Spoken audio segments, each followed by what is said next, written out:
Bismillahirrahmanirrahim. So our today's lecture is all about germs and vaccines and their history. What are germs? Why germs are very important? That cause disease or called germs. Exactly germs क्या होते हैं that भी हमारा जो disease का अखबार के public health से रिलेटेड आपके लिए सबसे बड़ा ये टॉपिक है जो कि ग्लोबल इसकी है ना ग्लोबल साइंस के अंदर इसकी बड़ी इंपॉर्टेंस है तो you may have the knowledge of all this things I just briefly बल्कि we can discuss over so that we can develop some knowledge. तो Yes, sir, of जर्म्स क्या course. होता है बच्चों? ये बताएं, आप बता दें कि जर्म्स क्या होता है। सर जो डिजीज कॉज करते हैं उसको जर्म्स कहते हैं। कौन कौन से जर्म्स होते हैं? सर ये तो नहीं पता। अच्छा, जर्म्स जो डिजीज काज करते हैं, ठीक है। जर्म्स की जो डेफिनेशन है वो आगे एक टाइनी माइक्रो ऑर्गेनिजम्स हैं, they are too small that can not be seen using a naked eye and they cause diseases and illness in the human as well as in plants or other organisms as well. But here the germs is typically used for humans in this slides. अब yes sir. यहाँ पर ये है कि आपको germs जो है ना वो बैक्टीरिया भी हो सकते हैं, वायरसेस भी हो सकते हैं, फंजाई भी हो सकती है जो ह्यूमन को इन्फेक्ट करते हैं, प्रोटोजोआज हैं, पैरासाइट्स हैं। These are all micro organisms that can not be seen using a normal eyes. It has we can see all these organisms. These are the that can only seen through microscope. Microscope. अब microscope क्या होती है? Sir जो tiny organism को देखने के लिए use होती टीनी टाइनी। तो सिर्फ माइक्रो ऑर्गेनिज्म को देखने के लिए यूज होती है या कुछ और भी? माइक्रो का मतलब क्या होता है? है। छोटा। छोट ये तो कोई बात ना, नहीं छोटा। माइक्रो का मतलब क्या होता है? सारा वो चीज जिसे हम आम आंख से नहीं देख सकते। माइक्रो का मतलब होता है, अब आप मुझे ये बताएं कि 1 किलोमीटर क्या होता है? 1000 मीटर। किलोमीटर का। हाँ, 1000 मीटर। ठीक है, यस मेरी सर। बात की समझ आई ना? और यस सर।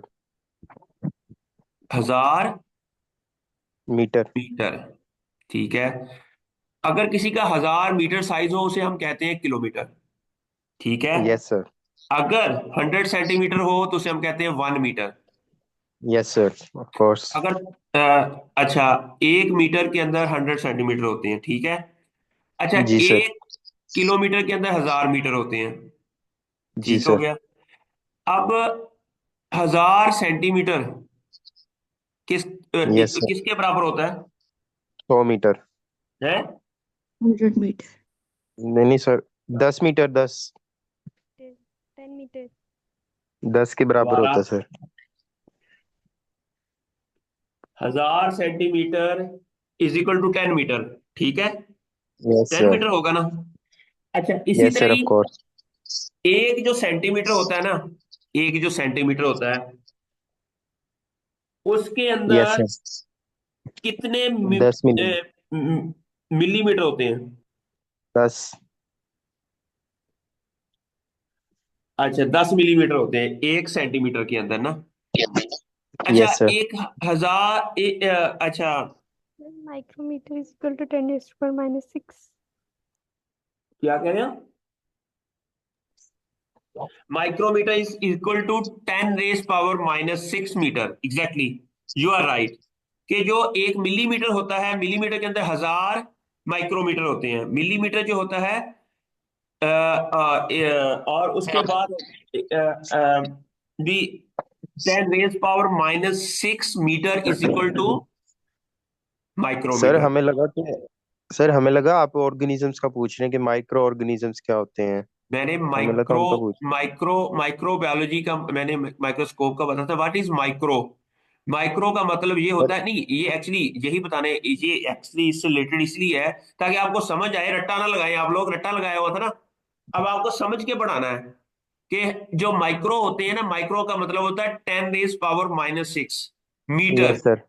इट मीन्स जी that sir. These all organisms, इनका जो साइज है ना वो माइक्रोमीटर में होता है। और जी सर। इनको देखने के लिए हमें माइक्रोस्कोप की जरूरत होती है। And we can not see these smallest tiny organisms through भी नॉर्मल Net. आईज के थ्रू हम इसको देख नहीं नेक्ड सकते। आइस। ठीक है, दैट्स कॉल्ड। अच्छा, माइक्रोमीटर के बाद होता है नैनोमीटर। आजकल आपको पता होगा कि नैनो टेक्नोलॉजी बड़ी दुनिया में। Yes. 10⁻⁹ होती है सर। हाँ, आजकल आप देखें कि nano devices, nano electronics, nano fertilisers, nano, yes sir. आपको जितने भी ये जो मोबाइल फोन है ना आपके स्मार्ट से स्मार्ट होते जा रहे हैं, उनके अंदर बहुत ज्यादा बड़ी टेक्नोलॉजी है, वो है नैनो टेक्नोलॉजी। ठीक है, इट मीन माइक्रो ऑर्गेनिज्म से भी छोटी कोई चीज होती है जिसे कहते हैं नैनोमीटर, और नैनोमीटर से भी छोटी होती है जिसे कहते हैं पिकोमीटर, या पिकोग्राम भी उसको कहते हैं। ठीक है, तो इस तरह 10 टू हमारे, जी, 10⁻⁻12 होती है पीको तो। हाँ, पिको 10⁻⁻12 होती है, यू आर राइट। ठीक है, लेकिन ये जो हमारे बैक्टीरिया हैं, क्या इनका साइज क्या होता है? बैक्टीरिया का साइज आपको पता है क्या होता है? माइक्रो। कोई ऐसा बैक्टीरिया जिसका कोई साइज का पता हो?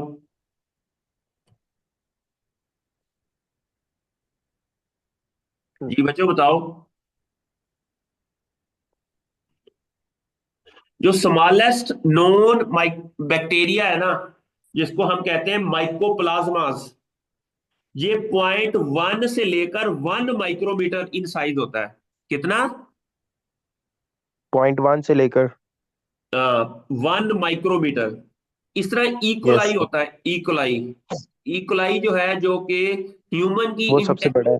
इंटेस्टाइन्स में होता है, इसका साइज जो होता है 1 से लेकर 2 माइक्रोमीटर तक। ठीक है, और इसके अलावा एक बड़ा बैक्टीरिया भी आता है जो सबसे दुनिया में, जिसको हम थायो मार्गरीटा मैग्निफिशिया कहते हैं, और उसकी जो लेंथ होती है ना वो 10 मिलीमीटर सर होती है। नाम कितनी? दोबारा बोलिए। थायो मार्गरीटा मैग्निफिशा, फिका, मैग्निफिका। मैं इसका ना आपको नाम बाद में भेज देता हूँ। ये जो बैक्टीरिया है ओके ना, सर। ये जो बैक्टीरिया है, ये सबसे बड़ा दुनिया का बैक्टीरिया है, और इसकी जो साइज है वो 10 मिलीमीटर है। ठीक है, तो it mean bacteria between 1 to 10 micrometre in length and 0.1 micrometre in width। अच्छा, but they are causing many infectious disease. अब like throat, TB, urinary tract infection. तो यूरिनरी ट्रैक इन्फेक्शन से तो बड़ा ही वो आपको पता है ना कि ऐसी डिजीज है कि बंदे को इतनी तकलीफ होती है, बहुत ज्यादा तकलीफ होती है कि इंसान जो है ना, ये अनबर्दाश्तेबल होती है, अन, ठीक है, यू कैन नॉट, वो उसको ना बर्दाश्त नहीं कर सकते ना। अच्छा, अब आ गया वायरसेस। जी, वायरसेस के बारे में ज़हन में क्या चीज आती है? ये सर वायरसेस जो आर डिजीज डीएनए। कॉज करते हैं और रेप्लिकेट होते हैं। अच्छा, वायरसेस जो होते हैं ना, ये मैंने कहा ना कि बैक्टीरिया से होते हैं माइक्रो ऑर्गेनिजम्स, और यस सर। वायरसेस होते हैं नैनो ऑर्गेनिज्म। सही सर। आप इसको हम माइक्रो भी नहीं कहते, इसको क्या कहते हैं? नैनो। नैनो अच्छा इसकी, ऑर्गेनिजम्स। अच्छा इनकी जो, ये जो इसकी जो साइज होता है ना, नॉर्मली 20 से लेकर 400 नैनोमीटर होता है डायमीटर में। इसका साइज क्या है, या इसका डायमीटर क्या है? 20 से लेकर 400 नैनोमीटर। ठीक है, जो आपका ह्यूमन सेल होता है ना, ह्यूमन सेल, जो नॉर्मल ह्यूमन सेल होता है, वो 10 से 30 माइक्रोमीटर होता है इन डायमीटर। कितना? 10 से 30 अब आपको कंपैरिजन का पता चल गया कि what is the difference between the different sizes. जो ह्यूमन सेल होता है उसकी जो लेंथ होती है वो 10 से 30 माइक्रोमीटर इन डायमीटर होती है, जबकि जो आपके बैक्टीरिया हैं वो नॉर्मली माइक्रोमीटर में होते हैं, 1 से 10 माइक्रोमीटर में होते हैं या इससे भी स्मॉल होते हैं। और जो बैक्टीरिया ये वायरसेस हैं they are very small. Either they are RNA viruses, आपने पढ़ा होगा, या डीएनए वायरसेस। दोनों तरह के वायरसेस होते हैं। ये जो कोई ये they don't they they they required a cell to multiply. Viruses जो होते हैं वो प्लांट वायरसेस अलहदा होते हैं, बैक्टीरियल वायरसेस भी होते हैं, फिर ह्यूमन वायरसेस हैं, एनिमल वायरसेस हैं, फंजी वायरसेस हैं, all different types of viruses हैं। लेकिन ये बड़े चालाक हैं वायरसेस ना। ये इनका जो हम इसके अंदर देखें ना, इसका जो जीनोम साइज होता है वो बहुत ही छोटा सा होता है जीनोम। इसके अंदर 5-6 जीन्स होते हैं, जो 4-5-6 जीन्स होते हैं। हिसाब लगा लो कि ह्यूमन सेल जो होता है, नहीं ह्यूमन सेल जिसके अंदर 30,000 जीन्स होते हैं, और वायरसेस के अंदर कितने होते हैं? Just 6 to 8 genes. लेकिन डिजीज, अगर इन वायरसेस की और ह्यूमन सेल्स की लड़ाई हो ना, तो अक्सर वायरसेस जीत जाते हैं। एक तरफ 6 जीन्स और एक तरफ 30,000 जीन्स की आर्मी है, लेकिन जीत कौन जाता है? Sometime viruses. अब ये इतने क्लेवर कैसे हैं? ये क्या करते हैं ऐसा कि ये डिजीज काज कर देते हैं? जी बच्चों, you have any idea about that? ऐसे ये ह्यूमन सेल्स के ऊपर अटैक करके उनका डीएनए से अपना काम करवाते हैं। ये सर वो ल्यूकोसाइट्स को किल कर देते हैं और जब वो सक्सेसफुल हो जाते हैं तो फिर वो हमारी बॉडी पे अपना काबू पा लेते हैं और फिर okay, it means they sir ये एक्चुअली रिसेप्टर्स पर अटैक करते हैं। एग्जैक्टली रिसेप्टर्स को तो जो मेन पार्ट होता है ना सेल का, उनको ये जाकर टारगेट करते हैं और फिर वहां पर ये डिजीज काज करते हैं। ठीक है। It means if you want to understand कि वायरसेस को किल करना है या आपने इसको इससे पौधे को ह्यूमन को बचाना है, first you will study how viruses actually cause the disease. उसके लिए पहले हमें सारा उसका पता होना चाहिए, वायरसेस का जीनोम कितना होता है, जीन्स कौन कौन से हैं, और उन जीन्स की कंपोजिशन कैसी है, और ये ह्यूमन या प्लांट या वायरसेस के साथ कैसे इंटरेक्ट करते हैं, और कौन सा ऐसा पाथवे है जिसको जाकर ये ब्लॉक करते हैं। ठीक है। और उस पाथवे को किस तरह हम स्टडी करके इस वायरसेस के अगेंस्ट हम कंट्रोल किया जा सकता है। इसके लिए ज़ाहिर है वो वैक्सीन हैं वो आगे पढ़ाएंगे। अच्छा, अब आजकल जो कॉमन एग्जांपल हैं वायरसेस की हैं वो फ्लू है, वो बहुत ज़्यादा कॉमन है। और इसके अलावा हमारे पास एक मिनट, एक मिनट बच्चों, एक मिनट, एक मिनट, एक मिनट, एक मिनट। ये केड़ी क्लास में होता है बस यार। ओके बच्चों, वायरसेस आर वेरी क्लेवर। ठीक है। और ये एक आर्मी वार होती है वायरसेस की और ह्यूमंस की ना। तो अब हमने ये देखना है कि कैसे, अच्छा अब वायरसेस क्या करते हैं। अब वायरसेस को कंट्रोल करना हो तो हमें ज़रा इसके अगेंस्ट हमें कुछ काम करना पड़ेगा कि कैसे ये डिजीज काज करते हैं, और उसके अगेंस्ट वैक्सीन ज़रा इज वन ऑफ द। अच्छा, हमने वायरसेस को ना, वायरसेस क्योंकि या तो आरएनए होते हैं या डीएनए होते हैं, हम वायरसेस को किल नहीं कर सकते। वाई? बैक्टीरिया को किल कर दें ठीक है, वायरस को किल करना भी नहीं चाहिए, ये मेरा क्वेश्चन है, वाई?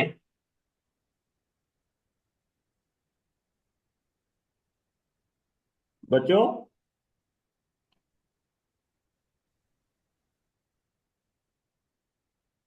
सर हम नहीं मालूम, सर आप बता दें। सर इम्यूनिटी को स्ट्रांग बनाते हैं ये। नहीं नहीं, क्योंकि वायरस या तो डीएनए होता है या आरएनए होता है।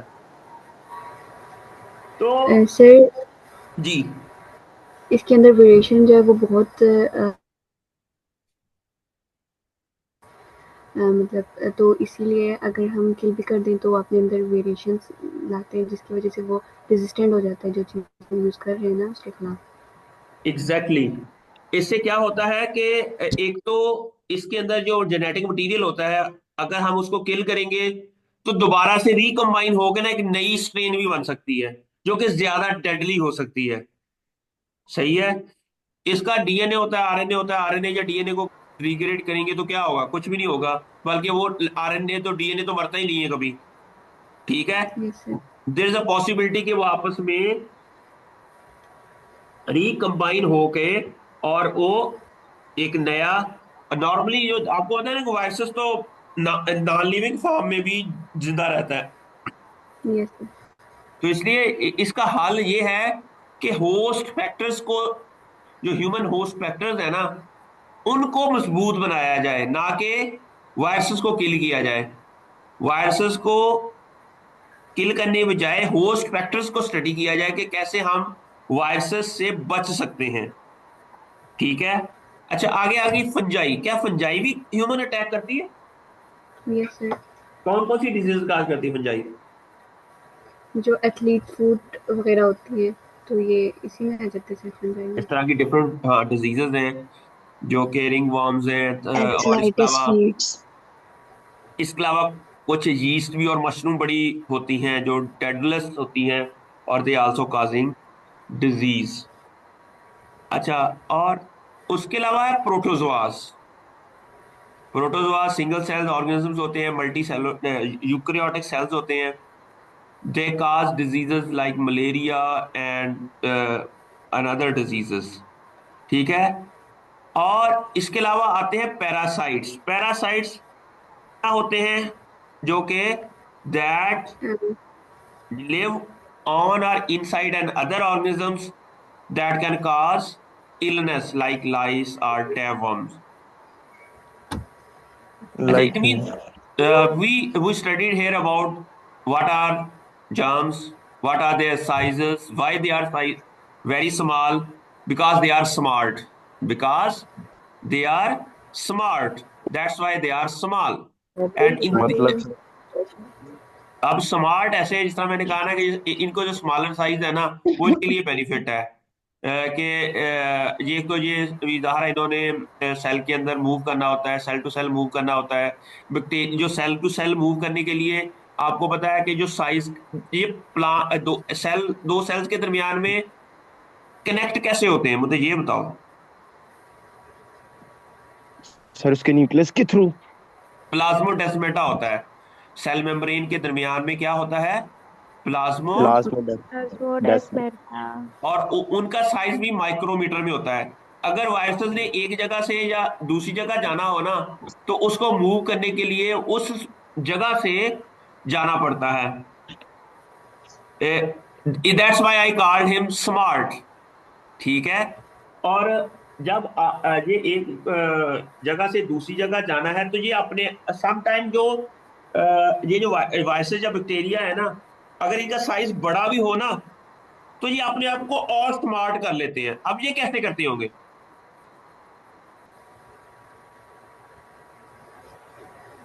सर अपने आप को किसी और शेप में कन्वर्ट कर लेते होंगे। एग्जैक्टली वो अभी जो आपका प्लाज्मोडेस्माटा होता है ना, उसके मुताबिक अपने आप को ना जो है ना मॉडिफाई कर लेते हैं। फर्ज किया अगर प्लाज्मोडेस्माटा का जो साइज है अगर 5 माइक्रोमीटर है, तो ये अपने आप को लॉन्ग कर लेंगे और उसकी विड्थ 5 माइक्रोमीटर से कम कर लेंगे।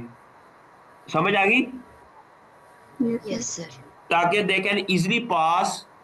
ऐसा एक्चुअली इन काम करने के लिए इनके अंदर, जीन्स के अंदर ऐसी प्रोटीन्स होती हैं जिसको रेप्लिकेशन प्रोटीन भी कहते हैं या मूवमेंट प्रोटीन भी कहते हैं, जो कि वायरसेस को स्लिम कर देती हैं लेकिन लॉन्ग कर देती हैं, ताकि वो उस डस्मेटा से जो प्लांट के सेल्स हैं उसके थ्रू पास हो जाए। और अच्छा, दूसरा ये देखो ना, इसलिए मैंने कहा है कि they are very smart because when they affect. ठीक है। अब उन्होंने जब किसी भी सेल्स के ऊपर अटैक करना है, ठीक है, तो अब बैक्टीरिया स्पेसिफिक वायरसेस और हैं, अब एनिमल स्पेसिफिक वायरसेस और हैं, प्लांट स्पेसिफिक वायरसेस और हैं। जो प्लांट के वायरसेस है ना, आपको पता है कि उन्होंने मशीनरी तो प्लांट वाली यूज करनी है। डीएनए से, आपको पता है ना, मैंने सेंट्रल डॉग्मा आपको पढ़ाया था कि डीएनए से आरएनए बनता है, आरएनए से प्रोटीन बनती है, ये तीनों प्रोसेस होते हैं तो डिजीज। अच्छा, अब ये जो वायरसेस हैं इनका जो डीएनए, ये डीएनए डिजीज नहीं ना काज करता, ये डीएनए कैसे डिजीज काज करता है कि उससे ट्रांसक्रिप्शन होती है, फिर प्रोटीन बनती है, और वो प्रोटीन एक्चुअली डिजीज काज करती है। अब ये देखो ना, ये इतने स्मार्ट होते हैं कि एनिमल की अपनी मशीनरी को यूज करके ये अपनी प्रोटीन्स बना लेते हैं। अच्छा, अब इन्हों ये इसलिए मैंने कहा ना कि स्मार्ट है। स्मार्ट क्या है, इनको पता है कि डीएनए जो एनिमल का डीएनए है ना, उससे आरएनए कैसे बनता है। इन्होंने अपनी वो पूरी structure, promoter, operating frame, terminator, gene की स्ट्रक्चर ऐसी बनाई हुई है वायरसेस ने कि they can easily fit and they can easily utilise the host machinery to replicate, to produce protein and to cause disease.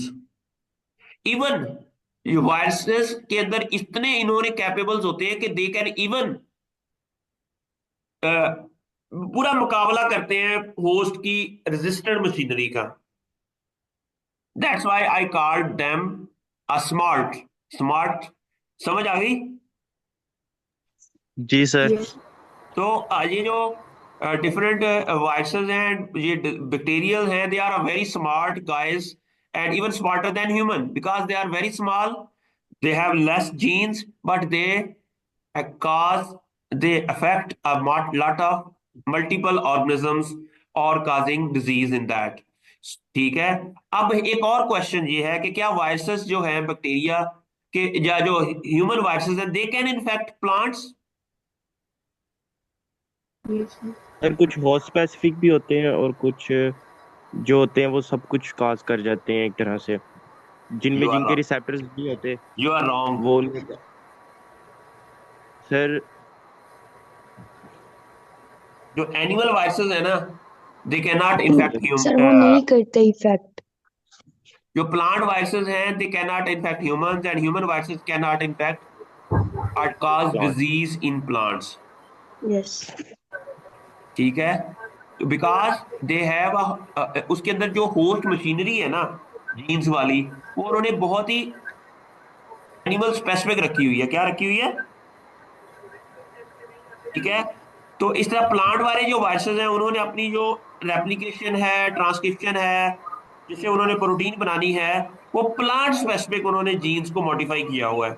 इस तरह फंजाई स्पेसिफिक या बैक्टीरिया स्पेसिफिक है, वो सिर्फ उन्होंने अपनी मशीनरी इस तरीके से बनाई हुई है कि they can only infect do species where they cause disease. ठीक है।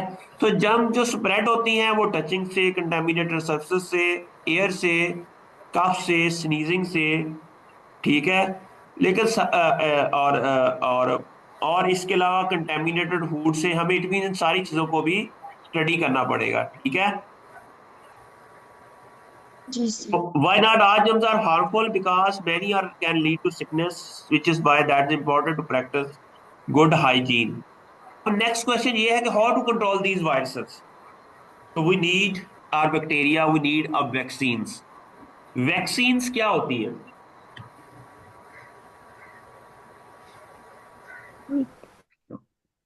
जी बताएं। Weekend germs. सर इम्यूनाइजेशन के लिए लगवाते हैं वैक्सीन, ताकि हमारा इम्यून सिस्टम स्ट्रांग हो जाए और जो आने वाला हार्मफुल एजेंट है उसको कंट्रोल कर सके बॉडी और उसके मुताबिक रेजिलिएंट बन जाए। Exactly exactly। वैक्सीन जो होती है वो आपकी जो बॉडी है उसके अगेंस्ट में के इम्यून सिस्टम को करती है, ट्रेन करती है। ठीक है। और उनके जो सिस्टम के अंदर एक एंटीबॉडीज क्रिएट करती हैं जो कि किसी खास डिजीज के अगेंस्ट वर्क करती है। ठीक है। और अब हमें कैसे पता चलेगा कि वैक्सीन डेवलप कैसे करनी है, क्वेश्चन। ठीक है। और ये कैसे ट्रेन करेगी, ये पूरे क्वेश्चंस हैं। ठीक है। और इसके लिए क्या रिसर्च करनी पड़ेगी, क्या ऐसी गाइडलाइन स्टडी करनी पड़ेगी, कौन से ऐसे ऐसे प्रोसेस इस्तेमाल करने पड़ेंगे कि we can develop a vaccine. ठीक है, तो उसके लिए हमें पहले तो ये मालूम होना चाहिए कि ये डिजीज काज कैसे करते हैं। अच्छा, फिर हमने देखना है कि कौन सा ऐसा पार्ट है वायरसेस का या बैक्टीरिया का जिसको ह्यूमन के ऊपर अटैक करवाया जाए। ह्यूमन का इम्यून सिस्टम तो वो एक्टिवेट कर दे लेकिन डिजीज ना काज करे, उसे कहते हैं वैक्सीन। वैक्सीन जो होती है वो ह्यूमन का ही पार्ट होता है। किसका? उस ह्यूमन का। वायरसेस का ही पार्ट होता है।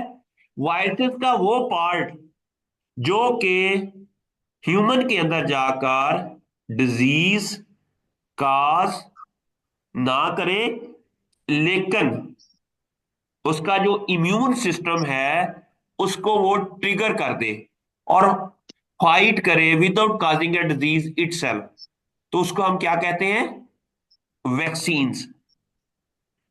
तो वैक्सीन को डेवलप करने के लिए हम क्या करते हैं कि इसका जो डीएनए होता है या आरएनए होता है ना, उसमें से जो डिफरेंट जीन्स है ना, उनको पहले हम उससे प्रोटीन बनाते हैं और उन प्रोटीन्स को टेस्ट करते हैं किसी अदर ऑर्गेनिजम्स के अंदर, या मलेरियल जो हमारे स्टेम सेल्स होते हैं, फिर चेक करते हैं कि उसके अंदर कौन सी ऐसी एंटीबॉडीज बनी है, कौन सी ऐसी प्रोसेसेस हुए हैं जिस क्या वो क्या सारे जीन वायरसेस के जीन ले सकते हैं। Answer is no, because there are some of the viruses that are part of the gene that are very lethal, they causing disease. अब हम उसको हम क्या, अच्छा इसके लिए एक एग्जांपल थी। ये कैसे पता चला कि एक ना क्रॉस प्रोटेक्शन होती है प्लांट्स के अंदर, एक टर्म है। एक बंदे ने क्या किया कि एक पौधे के ऊपर ना एक वीक पैथोजन का अटैक करवाया। क्या करवाया? एक सीजन के पैथोजन थे। का अटैक। अच्छा, फिर उसके ऊपर एक जो डिजीज काजिंग, जिसको हम कहते हैं अफेक्टिव पैथोजन, जो कि बहुत ज्यादा टारगेटेड डिजीज काज करता है, जिसको हम विरुलेंट कह सकते हैं। ठीक है, एक होता है वीक वायरसेस, एक होता है स्ट्रॉन्ग वायरसेस।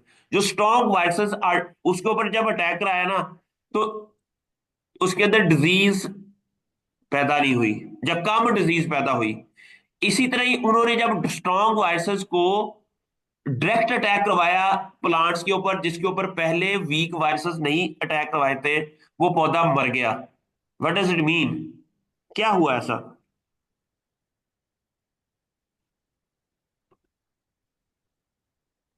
इस प्रोसेस को उसने रखा रखा नाम क्रॉस प्रोटेक्शन। क्या कहते हैं इसको?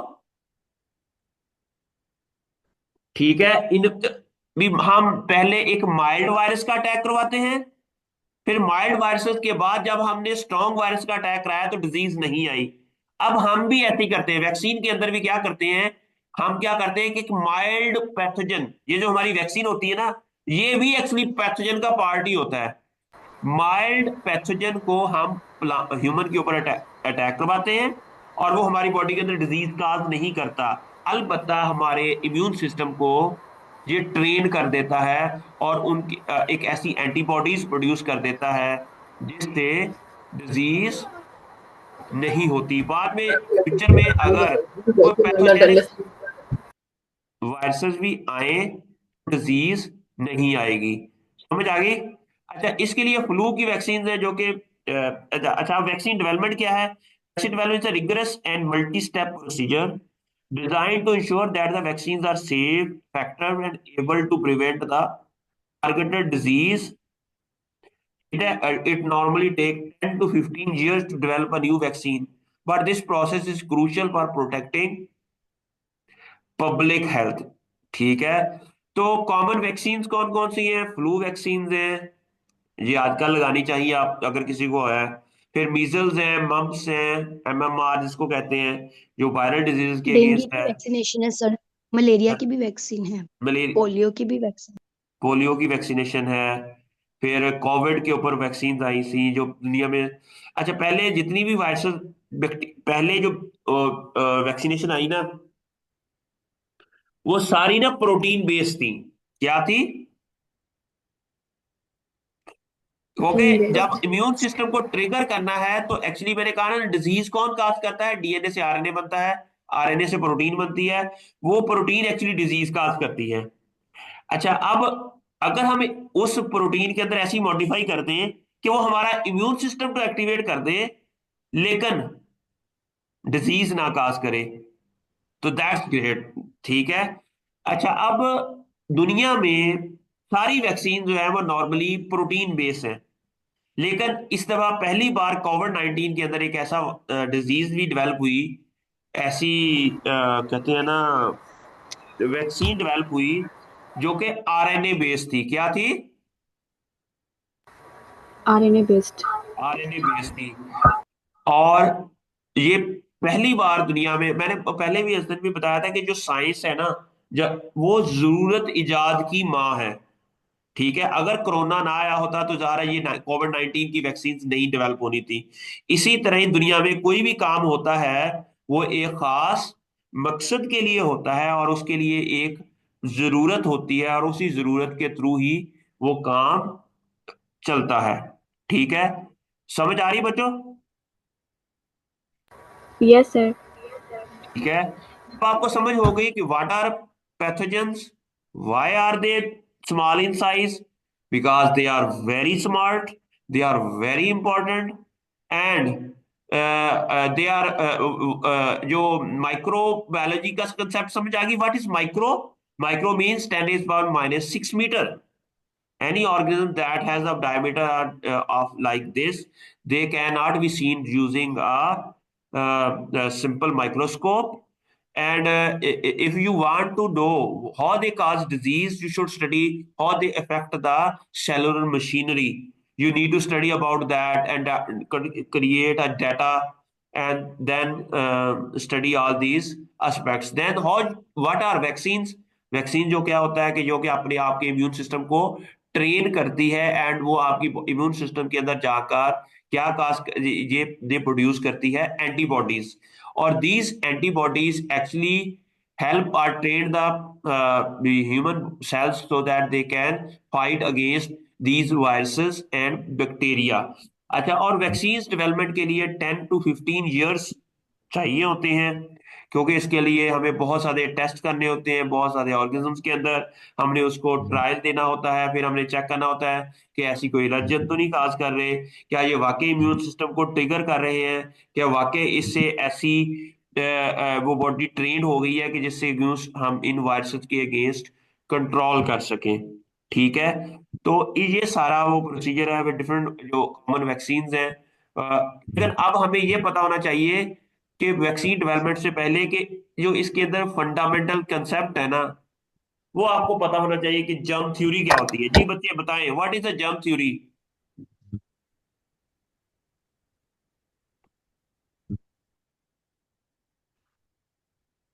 बच्चों।